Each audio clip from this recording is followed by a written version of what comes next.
श्री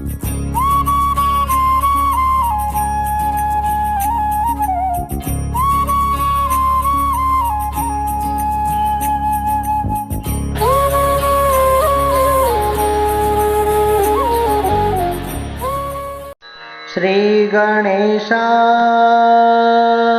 नमः। बोलिए श्री गुरुदेव भगवान की जय। बोलिए श्री उमापति महादेव की जय। श्रावण मास महात्म व्रत कथा 28वां अध्याय। श्री भगवान बोले, हे ब्रह्मपुत्र, अब मैं अगस्त्य जी को अर्घ्य प्रदान करने की उत्तम विधि का वर्णन करूंगा, जिसे करने से मनुष्य सभी मनवांछित फल प्राप्त कर लेता है। अगस्त्य जी के उदय के पूर्व काल का नियम अवश्य जानना चाहिए। जब समरात्रि अर्थात 8 या 10 रात्रि उदय होने में शेष रहे, तब 7 रात्रि पहले से उदय काल तक प्रतिदिन अर्घ्य प्रदान करें। उसकी विधि मैं आपसे कहता हूँ। जब से अर्घ्य देना प्रारंभ करें, उस दिन प्रातःकाल श्वेत तिलों से स्नान करके गृहश्रमी मनुष्य श्वेत माला तथा श्वेत वस्त्र धारण करे और सुवर्ण आदि से निर्मित कुंभ स्थापित करे, जो छिद्र रहित पंचरत्न से युक्त घृत पात्र से समन्वित अनेक प्रकार के मोदक आदि भक्ष्य पदार्थ तथा फलों से संयुक्त माला वस्त्र से विभूषित तथा ऊपर स्थित ताम्र के पूर्ण पात्र से सुशोभित होना चाहिए। उस पात्र के ऊपर अगस्त्य जी की सुवर्ण प्रतिमा स्थापित करें, जो अंगुष्ठ मात्र प्रमाण वाले पुरुषाकार 4 भुजाओं से युक्त स्थूल तथा दीर्घ भुजदंडों से सुशोभित दक्षिण दिशा की ओर मुख किए हुए हो, सुंदर शांत भाव संपन्न जटामंडलधारी कमंडल धारण किए हुए, अनेक शिष्यों से आवृत, हाथों में कुश तथा अक्षत लिए हुए होनी चाहिए। ऐसे लोपा मुद्रा सहित मुनि अगस्त का आवाहन करें और गंध पुष्प आदि से 16 उपचारों द्वारा तथा अनेक प्रकार के नैवेद्यों से उनका पूजन करें। इसके बाद भक्ति युक्त चित्त से उन्हें दही तथा भात की बलि प्रदान करें। इसके बाद अर्घ्य दें, जिसकी विधि इस प्रकार है। सुवर्ण, चांदी, ताम्र अथवा बांस के पात्र में नारंगी, खजूर, नारिकेल, कुष्मांड, करेला, केला, अनार, बैंगन, बिजोरा, नींबू, अखरोट, पिस्तक, नीलकमल, पद्म, कुश, दुर्वांकुर, अन्य प्रकार के भी उपलब्ध फल तथा पुष्प, नानाविध भक्ष्य पदार्थ, सप्त धान्य, सप्त अंकुर, पंच पल्लव और वस्त्र, इन पदार्थों को रखकर पात्र की विधिवत पूजा करें। पुनः घुटने के बल सिर झुककर उस पात्र को मस्तक से लगाकर नीचे की ओर मुख करके अगस्त मुनि का इस प्रकार से ध्यान करें और श्रद्धा भक्ति पूर्वक सावधान होकर उन्हें अर्घ्य प्रदान करें।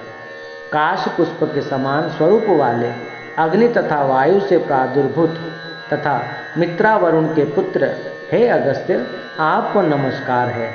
विंध्य की वृद्धि को रोकने वाले, मेघ के जल का विष हरने वाले, रत्नों के स्वामी तथा लंका में वास करने वाले, हे देवर्ष, आपको मेरा बारंबार प्रणाम है। जिन्होंने आतापी तथा वातापी का भक्षण किया, लोपा मुद्रा के पति, महाबली तथा श्रीमान जो ये अगस्त्य जी हैं, उन्हें मेरा बारंबार प्रणाम है।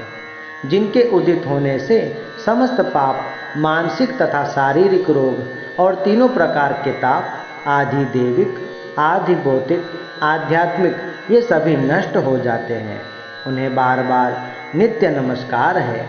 जिन्होंने जल जंतुओं से परिपूर्ण समुद्र को पूर्व काल में सुखा दिया था, उन पुत्र सहित, शिष्य सहित तथा भार्या सहित अगस्त्य जी को मेरा बारंबार प्रणाम है। बुद्धिमान द्विजाति अगस्तस्य नदभयः, अगस्तस्य नदभयः, इस वेद मंत्र से तथा शुद्र पौराणिक मंत्र से अगस्त्य जी को अर्घ्य देकर उन्हें प्रणाम करें। इसके बाद लोपा मुद्रा को अर्घ्य दे। हे राजपुत्री, हे महाभागे, हे ऋषि पत्नी, हे सुमुखी, हे लोपामुद्रा, आपको मेरा बारंबार प्रणाम है और आप मेरे दिए हुए इस अर्घ्य को स्वीकार कीजिए। इसके बाद अर्घ्य मंत्र से घृत की 8000 अथवा 108 आहुति प्रदान करें। इस प्रकार करके अगस्त जी को प्रणाम करने के बाद यह कहकर विसर्जन करें। बुद्धि से परे चरित्र वाले हे अगस्त्य, मैंने सम्यक रूप से आपका पूजन किया है, अतः मेरी यह लौकिक तथा पारलौकिक कार्य सिद्धि को करके आप अपने स्थान को प्रस्थान कीजिए। इस प्रकार उन अगस्त जी को विसर्जित करके वेद वेदांग के विद्वान निर्धन तथा गृहस्थ ब्राह्मण को समस्त पदार्थ अर्पण कर दे और मुख से इस प्रकार कहे, सत्कार किए गए अगस्त जी ब्राह्मण रूप से आप स्वीकार करें। अगस्त्य ही ग्रहण करते हैं, अगस्त्य ही देते हैं और दोनों का उद्धार करने वाले भी अगस्त्य ही है। अगस्त्य जी को बारंबार प्रणाम है। दोनों मंत्रों का उच्चारण करके उन्हें दान करें। ब्राह्मण आदि पूर्व विहित वैदिक मंत्र का उच्चारण करें और शुद्र पौराणिक मंत्र का उच्चारण करें। उसके बाद सुवर्णमयी सिंग वाली, दूध देने वाली, बछड़े सहित चांदी के खुर वाली, ताम्र के पीठ वाली, अत्यंत सुंदर कांसे की दोहिनी से युक्त तथा घंटा तथा वस्त्र से सुशोभित श्वेत वर्ण की धेनु यानी गौ का दान करना चाहिए। अगस्त मुनि के उदय के 7 दिन पूर्व से इस प्रकार अर्घ्य देकर ही 7वें दिन दक्षिणा सहित गौ प्रदान करना चाहिए। इस प्रकार इस व्रत को 7 वर्ष तक करके निष्काम व्यक्ति पुनर्जन्म को कभी प्राप्त नहीं होता और सकाम व्यक्ति चक्रवर्ती राजा होता है तथा रूप व आरोग्य से युक्त रहता है। ब्राह्मण 4 वेदों तथा सभी शास्त्रों का विद्वान हो जाता है। क्षत्रिय समुद्र पर्यंत समस्त पृथ्वी को प्राप्त कर लेता है। वैश्य धान्य संपदा और गौधन से सदा युक्त रहता है। शूद्रों को अत्यधिक धन, आरोग्य तथा सत्य की प्राप्ति होती है। स्त्रियों को पुत्र संतान की प्राप्ति होती है और उनका सौभाग्य बढ़ता है तथा घर में सुख समृद्धि और आनंदमय वातावरण हो जाता है। हे ब्रह्मपुत्र, विद्वाओं का महापुण्य बढ़ता है। कन्या रूप गुण संपन्न पति प्राप्त करती है और दुखी मनुष्य अपने संपूर्ण रोग से मुक्त हो जाता है। जिन देशों में मनुष्यों के द्वारा अगस्त जी की पूजा की जाती है, उन देशों में मेघ मनुष्यों की इच्छा के अनुसार ही वृष्टि करता है। वहाँ प्राकृतिक आपदाएं कभी नहीं आती और सभी व्याधियाँ नष्ट हो जाती है।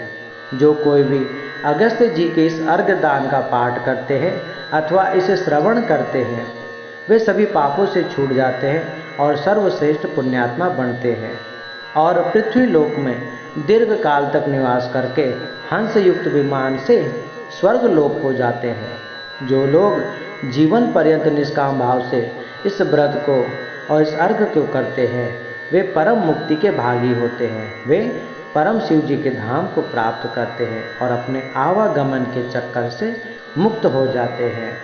श्रावण मास महात्म व्रत कथा 28वां अध्याय समाप्त।